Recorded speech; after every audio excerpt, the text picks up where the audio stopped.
Caros estudantes da Escola Estadual Professor Francisco Barbosa, chegando com a nossa aula de filosofia, tema da nossa aula, Sócrates, este grande pensador, importante nome da filosofia mundial.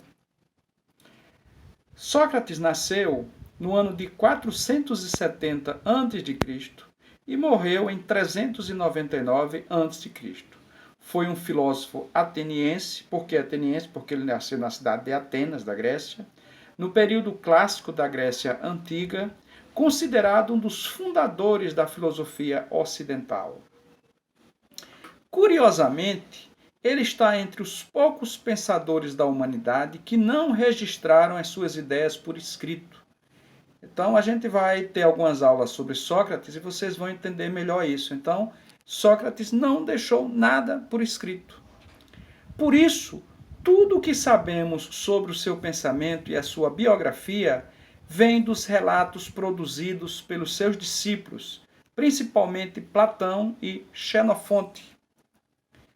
A presença de Sócrates como personagem principal dos diálogos platônicos, bem como a escassez de registros históricos, fez com que, durante séculos, a sua real existência fosse amplamente questionada. Havia gente que duvidava da existência de Sócrates porque não havia nada escrito dele a respeito do seu pensamento filosófico.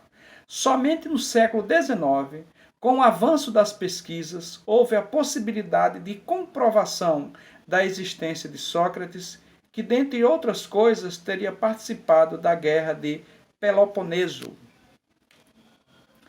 O pensamento socrático é considerado um marco para a filosofia na medida em que inaugura um período que ficou conhecido como antropológico.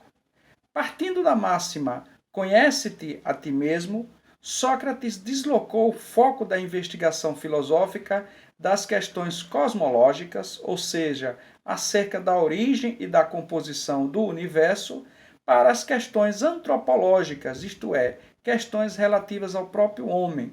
Então, antes de Sócrates, nós tínhamos a filosofia discutindo questões a respeito da composição do universo, de como teria surgido a Terra, entre outras questões. Sócrates, então, introduz o homem, as questões humanas, os pensamentos humanos, na centralidade da filosofia.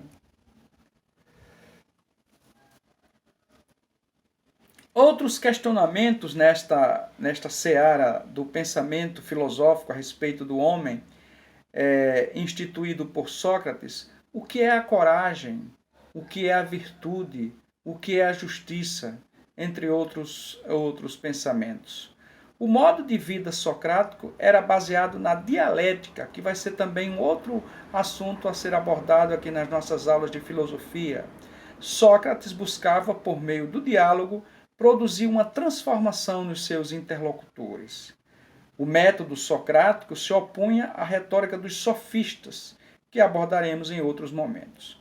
Então, esse primeiro contato nosso a respeito de Sócrates, um dos fundadores, o pai da filosofia, o homem que trouxe a filosofia para a centralidade do pensamento humano. É importante que nós, então, nos próximos encontros, a gente vá delineando mais sobre o pensamento socrático. Fim da nossa aula de hoje. Bons estudos, façam as atividades. Dúvidas, estamos à disposição.